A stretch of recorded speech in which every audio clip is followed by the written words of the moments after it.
ఇటీవల విడుదలైన ధురంధర్ సినిమా మరోసారి వివాదంలో చిక్కుకుంది.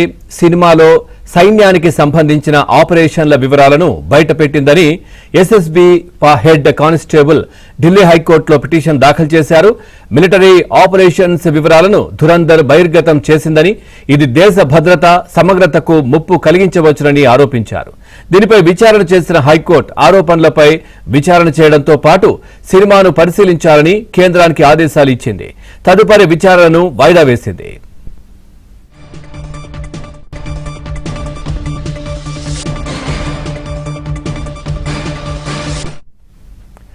చూస్తున్నాం, ఇటీవల విడుదలైన ధురంధర్ సినిమా మరోసారి వివాదంలో చిక్కుకుంది. దీనికి సంబంధించి మరింత సమాచారాన్ని మా ఢిల్లీ బ్యూరో చీఫ్ కృష్ణ అందిస్తారు. కృష్ణ, పూర్తి డీటెయిల్స్ ఏంటి? శ్రీనివాస్, ఇటీవల విడుదలైన బాలీవుడ్ భారీ యాక్షన్ చిత్రం ధురంధర్ ది రివెంజ్ పైన ఢిల్లీ హైకోర్టులో దాఖలైనటువంటి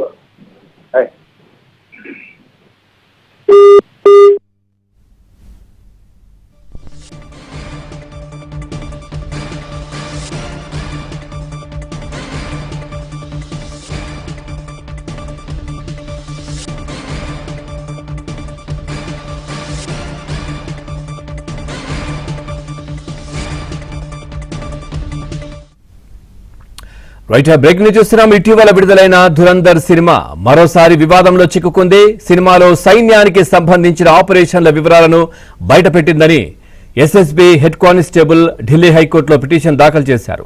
మరింత సమాచారం మా ఢిల్లీ బ్యూరో చీఫ్ కృష్ణ అందిస్తారు. కృష్ణ. శ్రీనివాస్, ఏదైతే ధురంధర్ 2 ది రివెంజ్ పైన ఢిల్లీ హైకోర్టులో దాఖలైన పిటిషన్ ఇండస్ట్రీలో, అదేవిధంగా రక్షణ వర్గాల్లో కూడా పెద్ద చర్చకు దారితీసింది. రణ్వీర్ సింగ్ ప్రధాన పాత్రలో ఆదిత్య దర్శకత్వంలో వచ్చినటువంటి ఈ సినిమా బాక్స్ ఆఫీస్ వద్ద 1700 కోట్లకు పైగా వసూళ్లతో దూసుకుపోతున్న తరుణంలో ఈ వివాదం తెరపైకి వచ్చింది. ఢిల్లీలో ఉన్నటువంటి సశస్త్ర సీమా బల్ ఎస్ఎస్బి ప్రధాన కార్యాలయంలో హెడ్ కానిస్టేబుల్ గా పనిచేస్తున్నటువంటి దీపక్ కుమార్ ఈ ప్రజా ప్రయోజనాల వ్యాజ్యాన్ని దాఖలు చేశారు.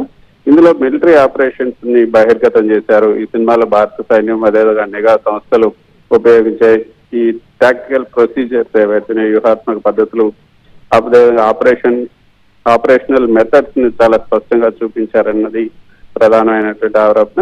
అంతేకాకుండా అండర్ కవర్ ఏజెంట్లకు కూడా ముక్కు అటులుతుంది. మా దేశానికి చెందిన రహస్య ఏజెంట్లు విదేశాల్లో ఎలా మనుగడ సాగిస్తారు, ఎలా పనిచేస్తారనే విషయాలను కూడా చూపించడం వల్ల ప్రస్తుతం ప్రాణాలకు తెగించి పనిచేస్తున్న ఏజెంట్ల భద్రత ప్రమాదంలో పడుతుందని కూడా పేర్కొన్నారు. మరోపక్క ఏదైతే సినిమాను కేవలం వినోదం కోసమే తీసినప్పటికీ కూడా దేశం భద్రత సమగ్రతకు ముప్పు కలిగించేలా ఉంది. అదేవిధంగా కొన్ని నిజ జీవిత మిలిటరీ ఆపరేషన్ల లొకేషన్లు కూడా ఇందులో బహిర్గతం చేశారని కూడా పిటిషనర్ వాదించారు.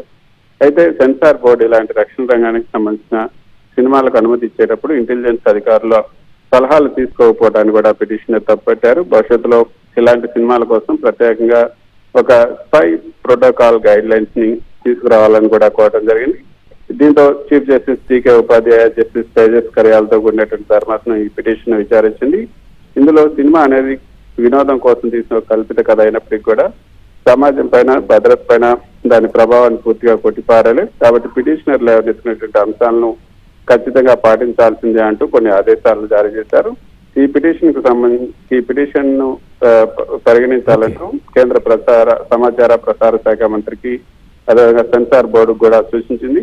సినిమాలో చూపించినటువంటి సైనిక వివరాలపై పిటిషనర్ చేసిన ఆరోపణలను క్షుణ్ణంగా పరిశీలించి తగిన విధంగా నిర్ణయం తీసుకోవాలని కూడా కేంద్రాన్ని ఆదేశిస్తూ ఈ పిటిషన్ ను డిస్పోజ్ చేసింది. Srinivas. Right, thank you Krishna. Thanks for the